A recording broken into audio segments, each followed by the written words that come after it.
Every time you reach for it, you're touching a secret that changes everything you think you know about history, about food, about medicine itself. This isn't just a condiment, it was once the cure. Picture this. The year is 1834. You're suffering from indigestion, perhaps a touch of what they called summer complaint. What do you reach for? Not an antacid, not a probiotic. You'd reach for tomato ketchup. Yes, you heard that correctly. The very same vibrant red sauce you squirt on your fries, but not as a sauce, as a pill.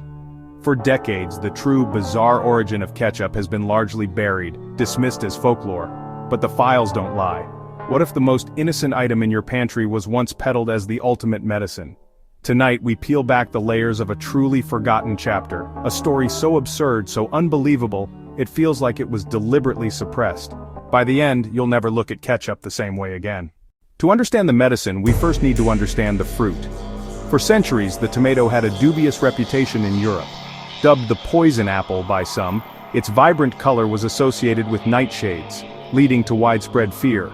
Yet, in America, particularly in the early 19th century, a different narrative began to emerge. Farmers, botanists, and even some pioneering physicians started to champion its health benefits.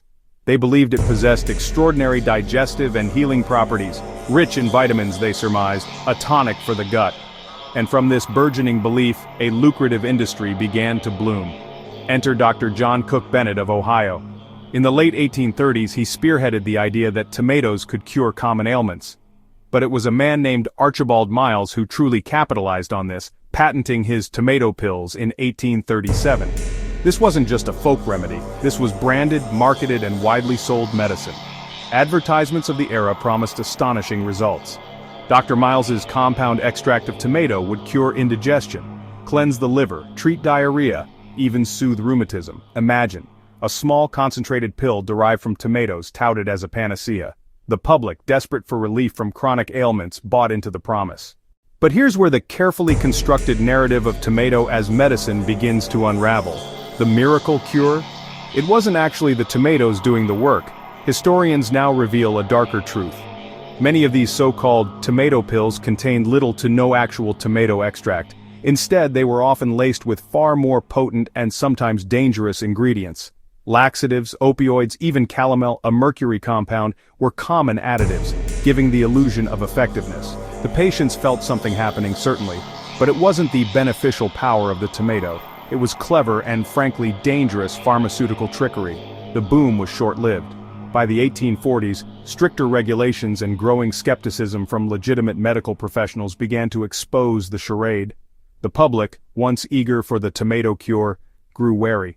The trust was broken, and the notion of ketchup as medicine slowly, quietly, faded from the public consciousness, replaced by a new, more palatable identity. So, the next time you're casually squeezing ketchup onto your plate, remember its shocking, forgotten past. It wasn't just a sauce, it was a pharmaceutical scam that captivated an entire nation. The very idea of taking a ketchup pill for your stomach ache sounds ridiculous today. But for a brief, bewildering period in the 1830s, it was a perfectly legitimate, patented medicine. The transition from poison apple to miracle cure to mere condiment is a testament not just to the tomato's versatility but to humanity's enduring quest for remedies and our susceptibility to grand promises.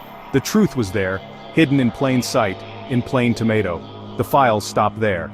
The official history smooths over the bizarre truth, but it makes you wonder, doesn't it? What other everyday items are we taking for granted, unaware of their truly wild, unexamined pasts? What common things around us today might have once been something entirely unbelievably different? We've just uncovered one of history's most audacious medical secrets. Now it's your turn.